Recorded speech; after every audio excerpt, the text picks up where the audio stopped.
Daha önce videosunu çektiğim Premiere'de ritme göre kurgu yapma videosunun altında en çok gördüğüm yorumlardan bir tanesi şuydu: abi bunun CapCut versiyonu var mı? Varsa bize anlatır mısın? Tabii ki anlatırım dedim ve kameranın karşısına geçtim. Yaptığım girişten anlayacağınız üzere bu videoda CapCut üzerinden en kolay şekilde ritmik kurgu nasıl yapılır, nasıl editlenir bunu göstereceğim. Hazırsanız daha fazla uzatmadan videoya geçiyorum. Videoya geçmeden kanala abone olup videoyu beğenmeyi unutmayın. Ve merak ettiklerinizi yorumlar kısmından bana sorabilirsiniz. Hadi videoya geçelim. Evet, CapCut uygulamamıza geçtik. Ben bütün videolarımızı ve müziğimizi buraya aktardım. Ama burada bilmemiz gereken önemli bir nokta var. Buradaki video yerleştirme olayını Premiere'le aynı yapamayacağız. Çünkü Premiere'de hatırlarsanız Automate to Sequence diye bir özellik vardı. Onun sayesinde videolar otomatik olarak yerleştiriliyordu. Ama burada maalesef o özellik yok. Burada tam tersi. Markerları otomatik olarak yerleştirmek var. O nasıl oluyor? Hemen göstereyim. Önce şöyle müziğimizi bir timeline'ımıza alalım. Hatta yakınlaşalım. Şimdi biz normalde Premiere'de yapacak olsak buraya gelip böyle her yükseliş alanına bir M harfiyle markerlar bırakırdık. Gördüğünüz gibi hemen ses dalgasının üstünde markerları bıraktı. Ama CapCut'ta şöyle bir özellik var. Bunu otomatik olarak yapabiliyor. Hem de gerçekten kusursuz çalışıyor. Nasıl olduğunu göstereyim. Bunları sildim. Müziğimi seçtim. Daha sonrasında bakın şurada ritimleri otomatik işaretle diye bir özellik açıldı. Buradan Tempo 1'e tıkladım. Ve gördüğünüz gibi saniye bile sürmedi. Bütün keyframe'lere yerleştirdi. Bir dinleyelim.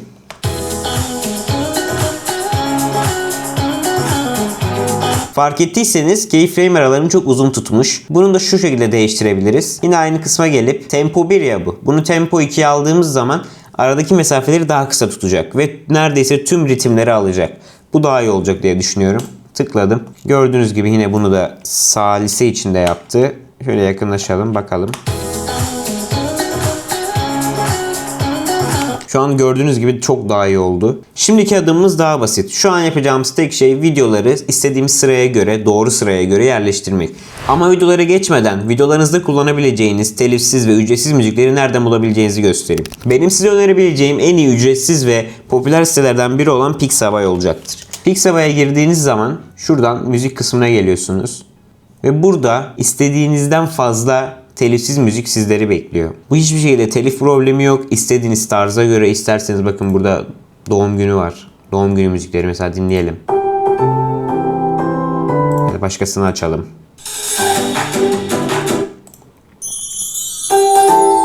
Yani kısacası aslında söylemek istediğim şu. Evet, ben şu anki seviyede ücretli programlar kullanıyorum. Ama bunu size öyle yapmak zorunda değilsiniz. Başlangıç aşamasında bu şekilde ücretsiz programları kullanarak, web sitelerini benimle aynı sonuçları çıkartabilirsiniz. Gördüğünüz gibi burada bir sürü seçenek var. Bunu da böyle ufak bir not etmek istedim. Şimdi uygulamamıza dönebiliriz.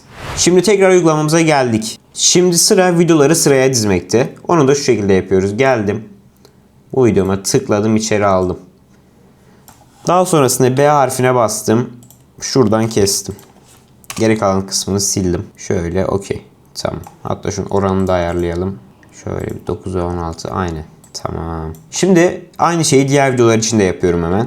Aldım içeri. B'ye bastım. Kestim. Devamını sildim. Diğer video için de aynı şekilde ilerleye yapıyoruz. B'ye bastım. Geldim. Kestim. Sildim. Sonra diğer video tekrar. Bu şekilde hepsini yapıp geliyorum.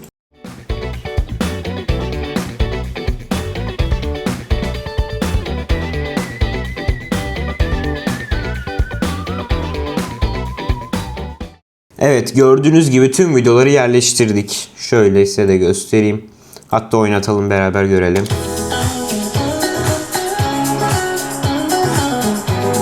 Gördüğünüz gibi bütün videolar ritme göre değişiyor. Şöyle yapalım. Sanki bu video bir konser tanıtımıymış gibi yapalım.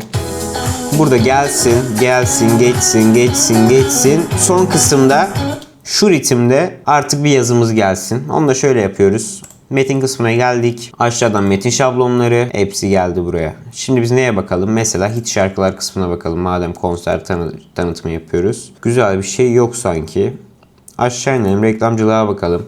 Bunlar da hoşuma gitmedi. Vlog kısmından bence bize güzel bir şeyler çıkabilir. Sanki şu iyi olacak gibi. Yok ya, bunun şeyini sevmedim. Tamam ya, bence ya da bunu koyalım ya. Bunu istedim. Şöyle sürükledim, attım buraya. Grubumuzun ismi ne olsun? Ne olsun grubumuzun ismi? Sanki yine Creative Kulüp diyeceğiz gibi ama. Creative Kulüp yazıyorum. Creative Kulüp biraz da küçülttük mü? Aynen. Şimdi izleyelim. Nasıl oldu merak ediyorum ben de.